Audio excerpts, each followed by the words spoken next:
उत्तर प्रदेश में चुनाव में तगड़ा मुकाबला करने के बाद समाजवादी पार्टी सत्ता हासिल नहीं कर सकी और अब दमदार विपक्ष की भूमिका निभा रही है। सपा को जिताने के लिए ममता बनर्जी ने भी जोर लगाया था, मगर अब उनकी पार्टी टीएमसी यूपी में सक्रिय भूमिका में आना चाह रही है।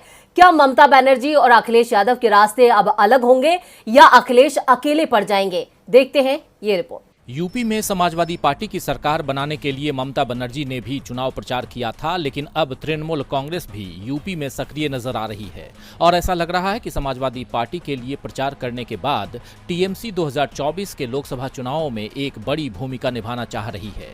आपको बता दें कि टीएमसी का एक प्रतिनिधिमंडल आज प्रयागराज के दौरे पर है। प्रयागराज में शनिवार को 5 लोगों के एक परिवार की हत्या कर दी गई थी, जिस पर विपक्षी दल योगी सरकार पर कानूनी व्यवस्था को लेकर हल्ला बोल रहे हैं, लेकिन राज्य के बाहर से अपराध स्थल तक का दौरा करने वाली टीएमसी पहली पार्टी है।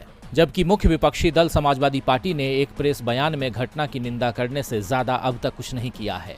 हालांकि समाजवादी पार्टी विधायक शिवपाल सिंह यादव ने शनिवार को मृतक के परिवार से मुलाकात की, लेकिन इस दौरे पर उन्होंने कहा कि वो अपनी निजी क्षमता से आए हैं। प्रयागराज जाने वाले टीएमसी प्रतिनिधिमंडल में डोला सेन, ममता बाला ठाकुर, साकेत गोखले, उमा सोरेन और ललितेश त्रिपाठी शामिल हैं। कांग्रेस छोड़ने के बाद तृणमूल में शामिल हुए ललितेश त्रिपाठी ने कहा कि प्रयागराज की हत्याएं चौंकाने वाली हैं, क्योंकि ये शहर में 5 लोगों के एक और परिवार की हत्या के कुछ दिनों बाद हुई है। सूत्रों का कहना है कि टीएमसी ने उत्तर प्रदेश में एक विपक्षी दल के रूप में अधिक सक्रिय भूमिका निभाने का फैसला किया है।